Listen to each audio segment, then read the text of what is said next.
Hello and welcome, this is Reddit Tosker. Yesterday I uploaded a video disagreeing with a few tweets by Fighting Cowboy and also giving a few of my thoughts on the nature of gatekeeping. And in that video, over and over, I keep seeing comments responding to things I didn't say and disagreeing with points that I didn't make. Things like, stop being mad at how other people play, let other people play how they want, and I paid for the game so I get to decide how to play. Which is weird, because there wasn't a single thing in that video that argues any of those things. I didn't say you shouldn't use Bleed or Spirit Summons or Ashes of War. I didn't say there was anything wrong with cheesing an encounter. And I certainly didn't impose anything on anybody. Now, my position on when stuff like this happens is if that people didn't get what I was saying, that's on me. If a large group of people get the same impression, then that means I did something to give them that impression. So in this video, I'm going to try and clarify what I meant, but more importantly also double down. Because I still think my point is valuable, and it's being lost in the mire of this discussion. So let's get started. So the first thing, a lot of people didn't agree with my definition of what I thought cheesing was, which surprised me because I thought what people normally consider cheesing was fairly universal. I believe the definition I gave was something like, cheesing is when you can avoid a lot of the boss's mechanics, or something like that. People in the comments, however, were saying that a better definition is something that goes outside the intended way the game expects you to do things, outside of the game mechanics, like a glitch or an exploit, or shooting something from behind a wall or something. Which is fair. The number of people that commented something like that convinces me that, yeah, that's probably a very popular way of defining cheese. However, I also just want to present one thing. In the comment section, people recommended me to a video from Scott Young, I think is his name. And he also commented on Fighting Cowboy's tweet. So I'm just going to show you a little bit of what he had to say. I actually was just scrolling through my Twitter in bed this morning and I saw Fighting Cowboy. He's a great Elden Ring content creator. Talk about this in a tweet, and I agree with a lot of his sentiment, but I do want to bring up one thing that I think, I think people are talking about the wrong thing here. In his tweet, he says, I don't know who needs to hear this, but powerful weapon arts, spells, ashen summons, etc. are not cheesing. They're literally just playing the game with the tools provided. You want to use a 10-second infinite FP flask and common azure, go for it. It's still a victory, which is completely true. That's absolutely still a victory. If you beat the game doing all that stuff, it's not like you didn't win. You absolutely beat the game. The thing I want to discuss, though, is the part where he says that's not cheesing, because I completely disagree with that. I think there's two sides of this. A, that's absolutely cheesing, and B, who gives a shit if you want to cheese the game? I think that's the more important takeaway from this type of discussion. So how many times have you had a Souls enemy behind a wall or something like that, and you found such an angle where you could hit him through the wall and kill it? That, as most people would describe, is cheesing the enemy. But it's typically not really met with any disdain or anything like that. That's just a creative way of killing that enemy. And I think that's the main point of the point that I want to make, the whole discussion I want to have, is that cheesing has an inherent negative bias in the community. And I don't view cheesing as a negative thing whatsoever. On the contrary, I sometimes think of cheesing as a very creative way to find solutions to the problems in the game. So when people say that, using this stuff is not cheesing, I both disagree because it is cheesing, but then I also disagree with people giving him shit because there's nothing wrong with cheesing something. In fact, that's what speedrunning is. You find as much cheese as humanly possible to skip the mechanics of the game so you can beat it as quickly as possible. And I think that's awesome. That's a really cool skill to have. So cheesing, to me, the definition of it is doing whatever you can to circumvent having to encounter the mechanics of a particular challenge. I think that's actually pretty much the universal definition of cheesing. And so if you walk into a boss fight, as Cowboy said, with infinite FP and common azure and you stun lock it to death for 10 seconds, you are cheesing the boss. You are making it so you don't have to fight the boss. You just pull the button and it dies without you having to learn a single thing. So to kid yourself and say you're not cheesing the boss, I think is not quite honest with yourself. But at the same time, there's nothing to be ashamed about for doing it. So I agree with Scott here.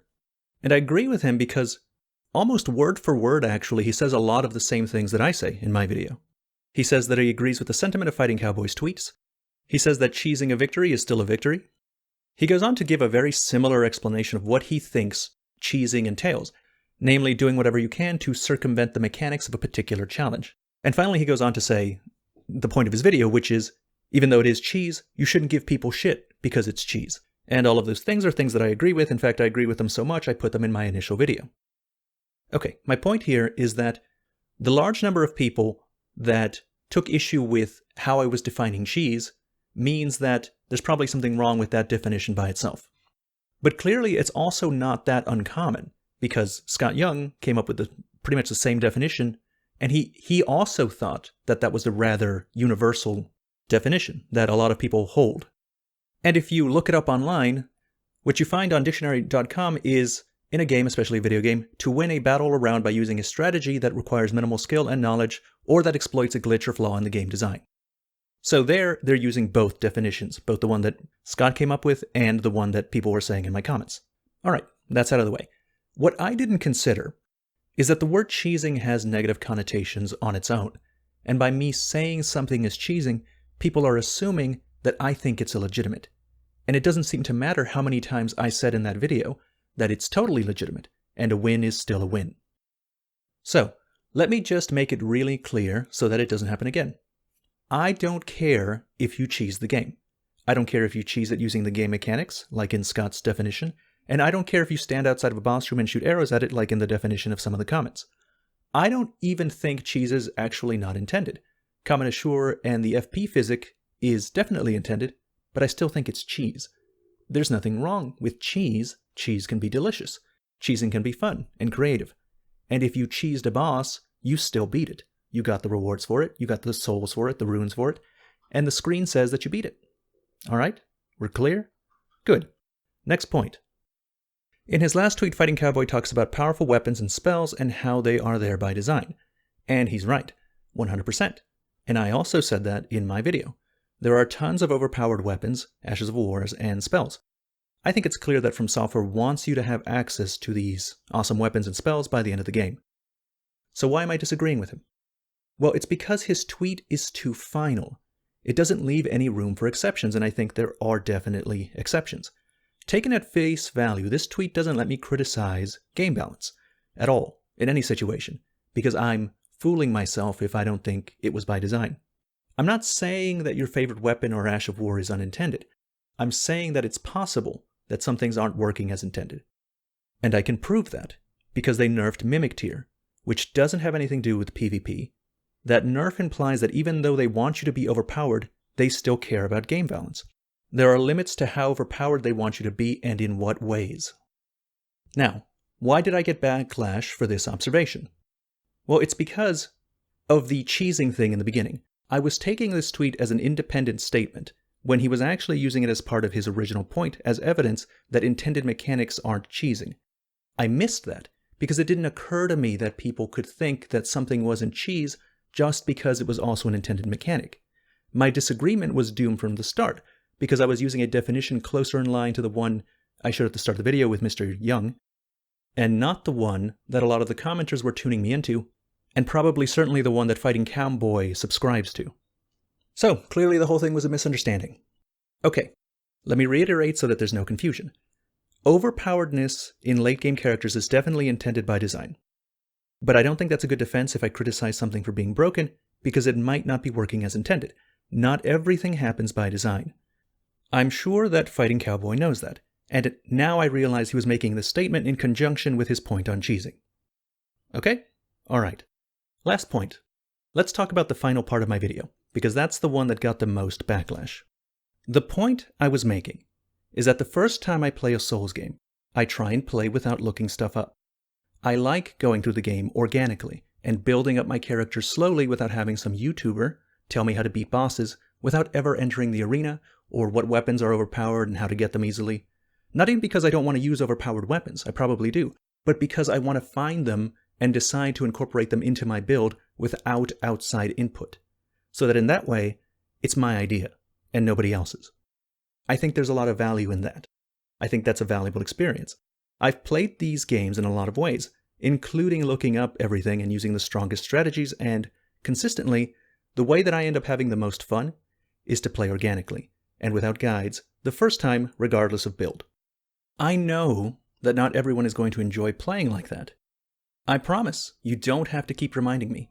I understand that people have different preferences, and some people's preferences are not going to align with my preferences. But there's also a lot of people's preferences that will, and I want to encourage people to at least try it before resorting to using out-of-game resources. I had a friend who I convinced to play Dark Souls 2 when it came out. I was super excited to get him into the series, but he only got halfway through the game and quickly dropped it. He didn't like the game. He thought it was boring. He also looked up everything and became overpowered early on. I always suspected that that was the problem. So when Dark Souls 3 came out, I begged him to give the series another try, but this time to not look anything up and to let me come over and watch some of his progress. And that worked. He got hooked on the series. And now he's played every game in that series, including Bloodborne and Sekiro, and even went back and beat Dark Souls 2, for some reason. No, that was a joke. That was just a little joke. Actually, the reason that he dropped Dark Souls 2 had nothing to do with the game being bad, because Dark Souls 2 is actually his favorite out of the 3 Souls games. By his own admission, it was because he was looking stuff up, and becoming overpowered early made a lot of the encounters unenjoyable for him. And that is the reason that I advise people to give blind playthroughs a try, because they might be avoiding an experience that they don't know yet that they want. And after all, what's the harm? Either they won't take my advice, or they'll take it but realize that it's not for them and start looking stuff up, or they'll take it and realize it's exactly what they were looking for. It's all positives with no downsides. That's my position, stated as clearly as I can possibly say it. I thought it was a fairly lukewarm take. I don't see how that imposes anything on anyone. But apparently it does, and it's an opinion that I'm not allowed to have. Let me look at some of the responses I got to that video, and I promise these aren't unique. There are a lot just like these in the comments. I could easily find 50. Your take on advising players to play your way because you believe it's the best way to enjoy the game is by definition gatekeeping. Really, that's the definition of gatekeeping. That by itself. Okay, alright. Let's look at another one. The issue here is that trying to insist to someone that there is a most enjoyable way to play a game is still elitism and gatekeeping. It's just more snide and condescending. Alright, let's look at one more. Your experience isn't as valid as mine because you played the game differently, is exactly the argument that you're making. The fact that you try and spin it like it isn't is stupid. Looking stuff up doesn't invalidate their experience, and shame on you if you feel a sense of elitism if you play differently. Okay. From what I can gather, these people seem to be saying that it's morally wrong to make a value judgment. Or at least that's all I can discern. So I can come to the conclusion that playing blind is incredibly fun for me. But I'm not allowed to extrapolate from that. I'm not allowed to think that there are other people who would also enjoy playing blind if they tried. You're telling me that it's gatekeeping if I assume that there are a lot of people out there, like me and my friend, that would fall in love with the series if they gave a blind playthrough a try. So just by advising people to not immediately resort to looking up some YouTuber's 5 top overpowered early game builds video, I'm being snide and condescending? That I'm being an elitist and I should be ashamed? I'm just not getting it. I have to be misunderstanding what these guys and other people in my comments are saying. I've been staring at these comments and others like them to keep rolling in, and I feel like I'm a crazy person. Someone in the comments, please, for the love of God, explain it to me in baby words. Explain it to me in small words. Because clearly, I don't understand what's going on anymore. That's the end of this video. I always knew I would end up alienating my audience. I knew it.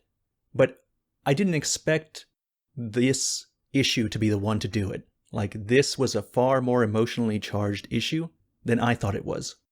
I treaded on a landmine without knowing it. Anyway, for anyone that still isn't angry or offended, I'll probably get to you in a future video. Maybe the next one. Until then, thank you very much for watching.